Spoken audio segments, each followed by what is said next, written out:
Hi, my name is Jennifer LeBlanc, and this is my audience.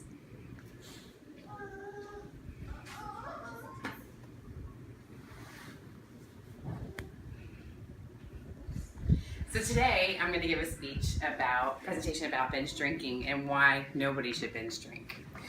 So growing up, we had a lot of freedom. Once you get mature enough, you get to leave home, live on your own, have your own responsibilities. And I can't, stress enough how much I partied when I left my parents' house.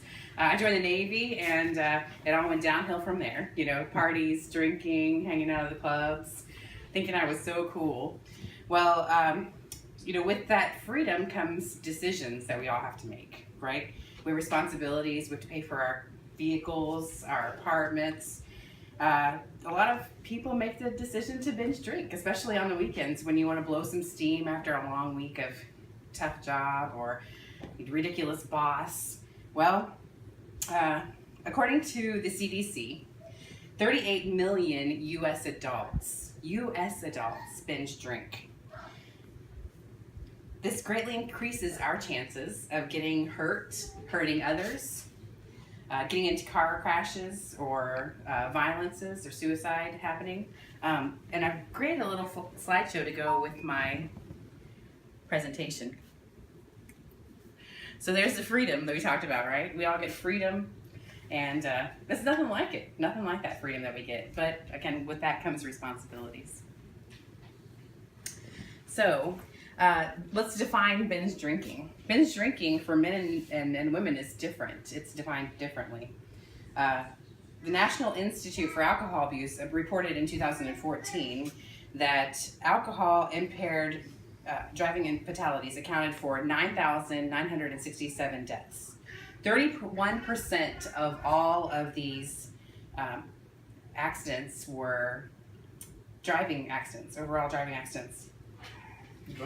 The national epidemic, this is a national epidemic. Binge drinking is a national epidemic. So let's dive into the definition. So the national epidemic, or the definition for binge drinking, for male and female is two different things. For male, it's 5 drinks in a short amount of time. And for females, that's 6 drinks.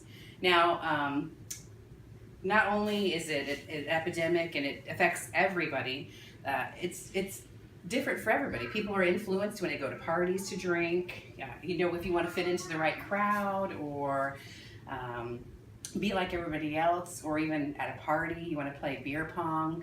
That gets into binge drinking or drinking period, and then that leads us to make more irrational decisions because we're not sober enough to make good choices.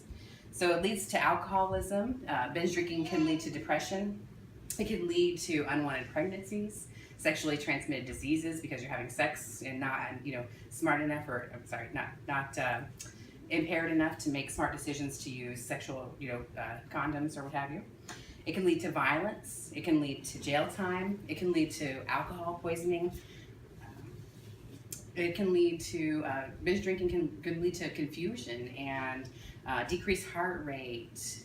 It slows down your respirations when you drink, which can lead to death. If you pass out, you slow down, you aspirate your vomit if you sleep, and can cause seizures. So the thing about it is binge drinking isn't just harmful to the body. It can cause family problems. It can cause you to lose your job.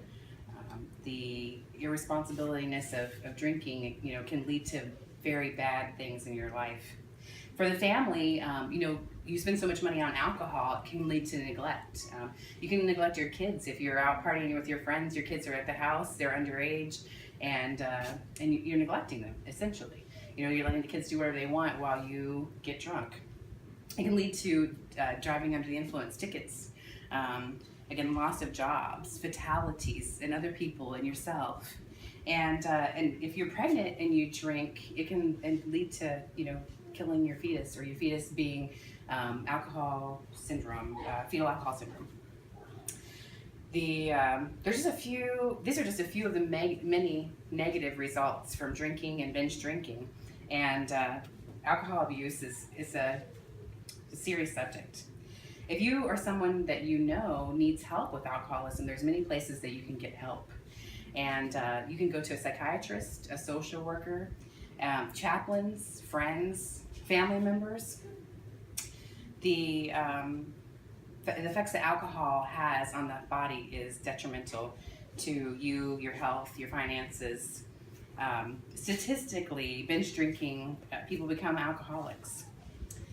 You know, take care of yourself, take care of your body. If you have a friend that has a problem, refer them, help them get help. There's so many programs, and you don't even have to go to a professional. There's Alcohol Anonymous meetings that you can go to. So in closing, I wanted to tell you guys about my friend. So we were in the Navy, it was our first command, we're both young, you know, we worked in the emergency room together, and she was a great, smart girl, very beautiful, and just a fabulous partner to have in the emergency room. Always had her stuff together, she's really intelligent.